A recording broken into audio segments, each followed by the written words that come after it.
All right, we are outside. I've got my grow bags. Now in this grow bag, I've added roughly 3 to 4 inches of potting soil. I'm going to take my potatoes. Remember I said put the cut side down. I'm going to add 4 to each one of these bags. 4 cuttings. I'm going to put them over on the sides.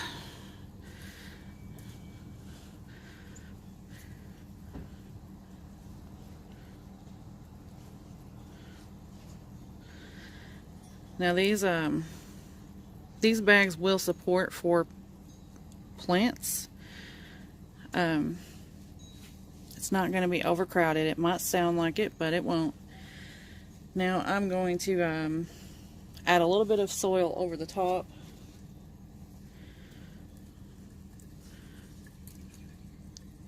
I'm just mounding it up over the actual potatoes that's in here.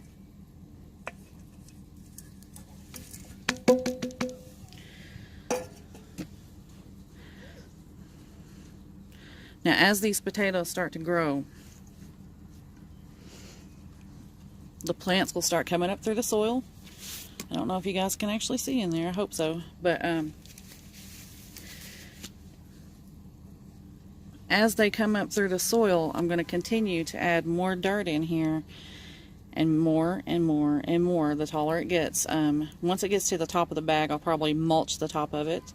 There should be enough soil to keep the potatoes covered in here, but the whole purpose in that is making sure that these potatoes don't ever see daylight. Once they see daylight, they get the green hue, and that's when they become poisonous. So you don't want to eat green potatoes. You don't want to grow green potatoes. But I'll show you the progress along the way. I'll let you see the plants when they get up here, and I'll let you see how I'm adding the dirt in. But I'm going to finish this project. My husband's out working on the rest of the yard. It's a big mess. This is the first time we're getting out here for the spring and cleaning up, you know, the overwinter and all the leaves and some of the dead plants that we had from winter. But I'll see what I can get done and show you guys. I also want to show you guys that the Dollar Tree actually has some decent pots in right now. Some nicely sized pots. So I'm gonna transfer my sage here.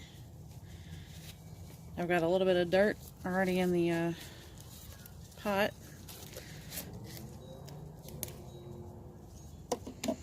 Well, you can see that guy was really ready to come out of there. Look at those roots. Now I'm just gonna gently break this up just a little bit down here on the bottom. Just try to unbound these roots. And I'm going to sit it right down in here. I'm going to fill it in with dirt.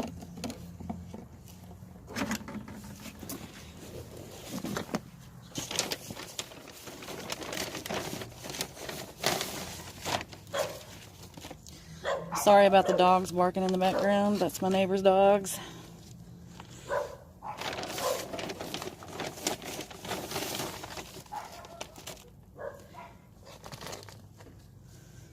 You never know what noises you're going to hear over here. We're pretty close to a train track, so I'm actually lucky that one of those hasn't come barreling through here yet. It's one reason why I don't get to record outside very often, because it is so loud.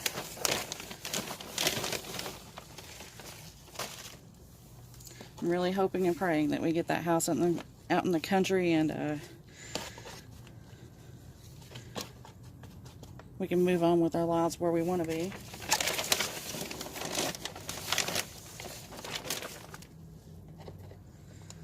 All right.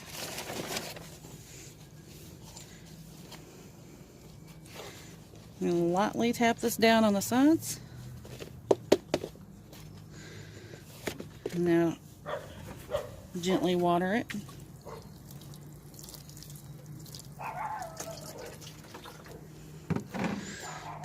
Now I'm going to get this guy put over there on my little wire shelf out here, and I'll move on to the next plants.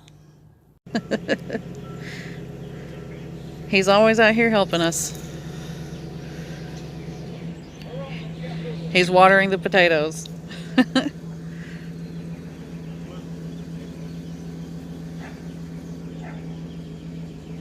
Okay, guys, I'm back in the house. Like I said, it gets really noisy outside sometimes. I have to record in between trains coming through here. And then, you know, there's dogs and people talking, so here I am. Now, remember I told you on the mushroom canning video that I was going to reuse these. That's what I'm doing. I have some of these little pods. We've used these for years. They work pretty well. They're just little pellets. Each one of these I've put 6 in, and I've added some warm, not hot, but warm water in each one of these and allowed them to soak up the water. And what I do with these, I take a chopstick, and if you see that little mesh bag that they're in, I take it and widen it just a little bit at the top. That way when the plant starts getting bigger in there, it doesn't have to struggle to push that out of the way. And then I make just a little hole with the chopstick, and that allows good area for me to put the seed in. And then what I will do is take the chopstick again and just gently cover the seed with that dirt that's in there. Now I was going to show you a few of the things that we're starting out. Like I said, we're behind because we weren't really sure. We still aren't where we're going to be permanently living. I've lived in this house for 20 years, but we're currently trying to buy our forever home. So we'll see in the future where we end up.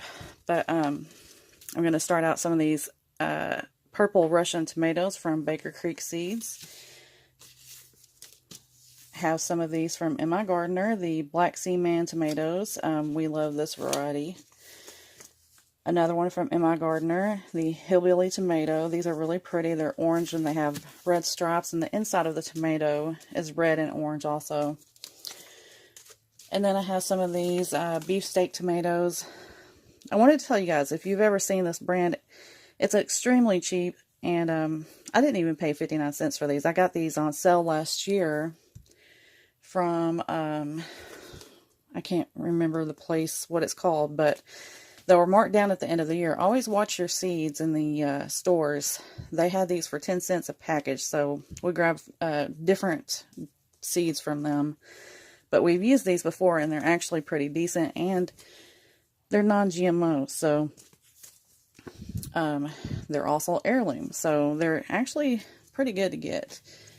But that's what we're starting out with the tomatoes. I do have several more varieties. Somewhere I've got, we have seeds all throughout this house in boxes, but like here's one of the ones that we keep, but I have 2 more somewhere that I've got to find.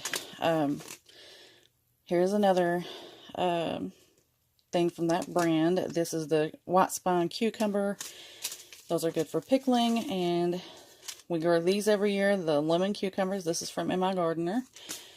I have several cucumber seeds that are missing. I don't know where they're at, but we're also going to have some purple blush hybrid eggplants. Now, that's not an heirloom plant, but I have had those before, and they're really good. Traditional zucchini. Every garden needs that. We grow this every year. Butternut squash. These, if you trim the stem on them to about 2 to 3 inches, they will last a whole year. I've still got some. Actually, I'll show you. Hang on. I have still got 2 left over from my garden last year. It's still good.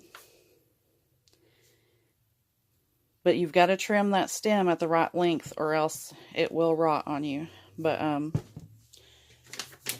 here's the other one that we have left. But that's a good thing. I mean, it lasts a year in your pantry as long as you keep them cool and dry. It's a great plant to have in your garden.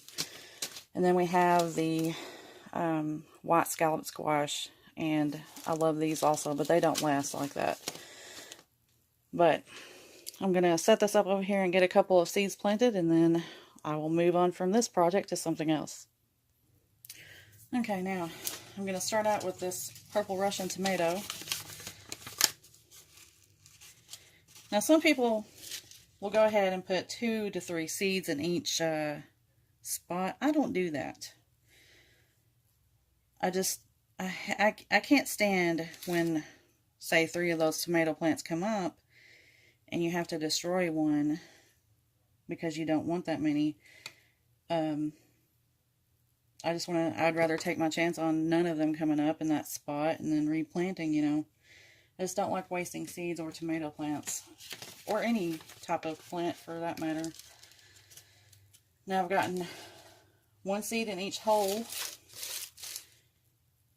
I'm going to go ahead and, like I said, gently cover that up.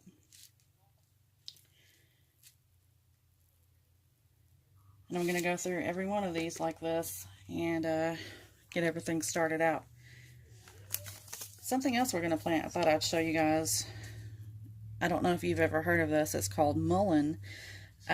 This is a medicinal plant we're going to plant out here beside our house. You can make an herbal tea with this. You can also dry it and smoke it.